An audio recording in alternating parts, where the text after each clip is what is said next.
Whether you're plundering for treasure in Jolly Roger Bay, throwing down with some friends on Final Destination, or even just building a 5-star hotel with Wi-Fi in Minecraft, most of these things have something in common for all of us, and that is nostalgia. Nostalgia, the sentimental feeling of affection you get for things from the past. All of us have experienced this at some time, and it can be for different things for all of us. For me, I have a strong sense of nostalgia with Nintendo games and the original Xbox. Things like Halo can always make me happy, simply because I grew up with them. You may have similar feelings for other games, and it doesn't even matter if they're a good game or not. What matters is that they mean something to you. The feeling of nostalgia can make some of your most memorable moments or times in gaming feel that much better to reminisce about and relive. But nostalgia can be a double-edged sword. Sometimes you may think a game was much better than it really was simply because you played it as a kid. For me, I have fond memories of Sonic Adventure 2 and the demo for Sonic 06, but neither of those are too amazing. Don't tell anyone, but I still love Adventure 2 to death. Recently, there's been a boom in crowd-funded nostalgia pandering games, and the results have been subpar.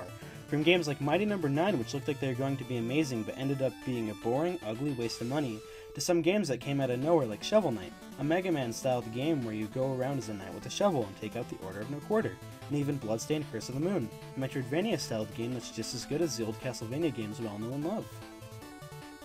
Sometimes these crowdfunded games get the hype behind them that they need to gain attention, but get delayed time and time again to the point where the product won't meet expectations. Like Yooka-Laylee, a game that was meant to fill the Banjo-Kazooie-sized hole in our hearts but left us wanting more.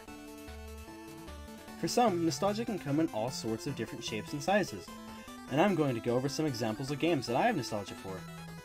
For my first example, I'll be covering Halo Reach. Whether you're shooting down Covenant Banshees in a saber, fighting off cruisers with a mag cannon, or just taking time hunting space ostriches with a friend, you'll be experiencing the masterclass sound design, music, and gritty realistic graphics that made Halo Reach really stick with anybody who's played it. Even with those examples, I haven't even touched on the multiplayer yet.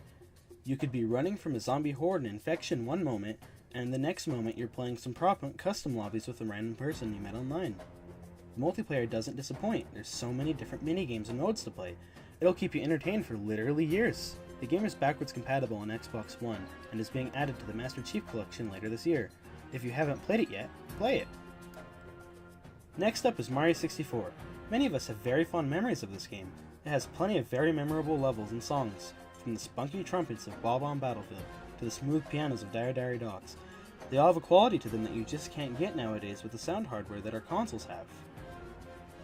Now, going back to the levels, Mario 64 has plenty of them.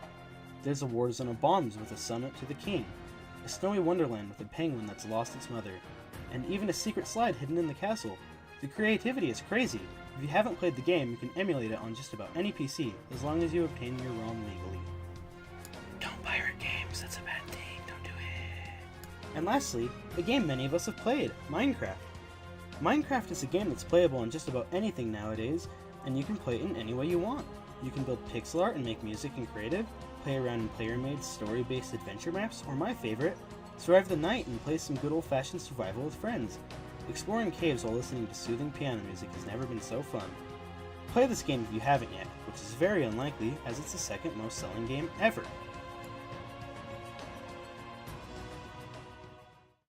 Hey guys, I'm doing an end card. Even though I may be a tiny little YouTube channel in the giant sea of YouTube, I need one of these to get the news out to you guys if I have anything to tell you. And right now, all I have to say is, go check out my friend Skellys. He came up with this video idea and I honestly stole it from him.